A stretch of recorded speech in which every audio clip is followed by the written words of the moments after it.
দেখো, এইটুকু তো ক্লিয়ার হয়ে যাচ্ছে, এইটুকু তো বোঝা যাচ্ছে এখনের পরে যে মেগাস্টার শাকিব খানের এগেনস্টে একটা অনেক বড় র্যাকেট কিন্তু এগেনস্টে লেগে গিয়েছে, ঠিক আছে?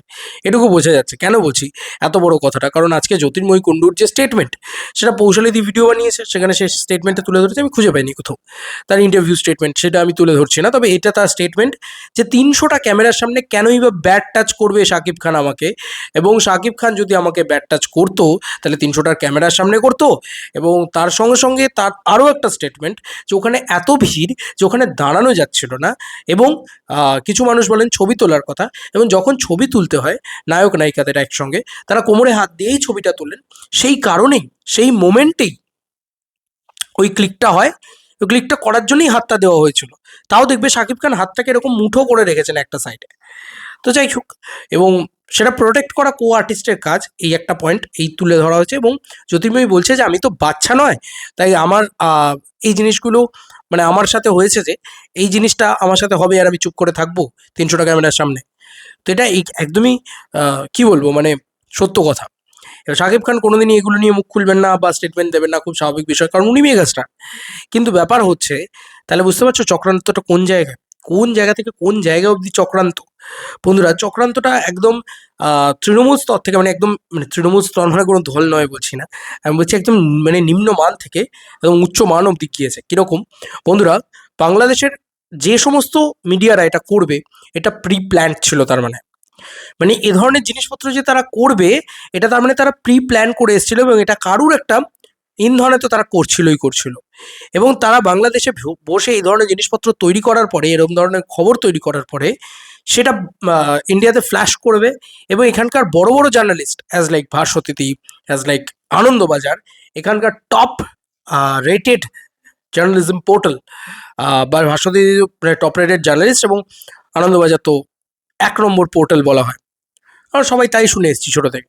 এরা তো চিরকালই আমাদের এখানকার ইন্ডাস্ট্রিতেও ফেক নিউজ দিয়ে এসছে, এখন তারা এ ধরনের জিনিসপত্রও করছে পার্শ্ববর্তী দেশ নিয়ে। তো তারাও কিন্তু এই খবরটাকে স্প্রেড করবে, এটাও কিন্তু আমার মনে হয় প্রি প্ল্যান ছিল। এবং মেগাস্টারের ইমেজ ট্যাম্পারিং হচ্ছে, এটা কিন্তু এর আগেও হয়েছে সুপারস্টার মেগাস্টারদের এগেনস্টে। হিসাব করে দেখবে আমাদের এখানে দেবদা জিদ্দাকে কি বলছেন, বুম্বাদাকে কি বলছেন, এই খবরগুলো বাইরে নিয়ে চলে আসা হচ্ছে। এবং তারপরে দেবদা নাকি সরি বলতে যাচ্ছেন, কি না করছেন, কি বৃত্তান্ত, এগুলো নিয়েও কথা বলা হচ্ছে। তো বিষয় হচ্ছে যে আমাদের ইন্ডাস্ট্রিতে দেবদারও ইমেজ ট্যাম্পারিং করার চেষ্টা করা হয়েছে, শাকিব খানেরও ইমেজ ট্যাম্পারিং করার চেষ্টা করা হয়েছে, কিন্তু এতে কখনোই না দেবকে আটকানো গেছে, না শাকিব খানকে আটকানো যাবে, খুব স্বাভাবিক বিষয়। তো এখান থেকে আমি একটা জিনিস বলতে চাই, যেটা একটা বড় চক্রান্ত কিন্তু বন্ধু, বড় রকম র্যাকেট চলছে। এবং কিছু কিছু জায়গায় দেখবে তাসনিয়া ফারিনের কাঁধ থেকে নাকি হাত ছড়িয়ে দিচ্ছেন, তাসনিয়া ফারিন নাকি কাঁধ থেকে নিজেই হাত ছড়িয়ে দিচ্ছেন শাকিব খান। আমি এখনও তোমাদেরকে ভিডিওগুলো দেখাতে পারি, ইমিডিয়েটলি রয়েছে চ্যানেল আই অনলাইনে, চ্যানেল আই অনলাইন বা এরকম কিছু চ্যানেল 24, এরকম কিছু ইয়ে রয়েছে, আমি এক্সাক্ট নামগুলো তো জানি না, বাট সেগুলোতে রয়েছে কিন্তু এখনও ভিডিওগুলো, মানে আমি যখন ভিডিওটি তৈরি করছি আর কি। তো সত্যি কথা বলছি, এইভাবে অপদস্থ করা হচ্ছে শাকিব খানকে। কি বাড়াবাতে ছাই ঢালতে গেছিল শাকিব খান? কেন করা হচ্ছে এগুলো? I don't know. বাট আজকে জ্যোতির্ময়ীর যে স্টেটমেন্ট, তাতে তো এইটুকু ক্লিয়ার হয়ে গেল যে মেগাস্টার কখনোই কোনো নারীকে অসম্মান করেননি, এবং এটা আমার বিশ্বাসও হয় না যে উনি এতটা অসম্মান করবেন বা এতটা খারাপ কিছু বলবেন, তাই না?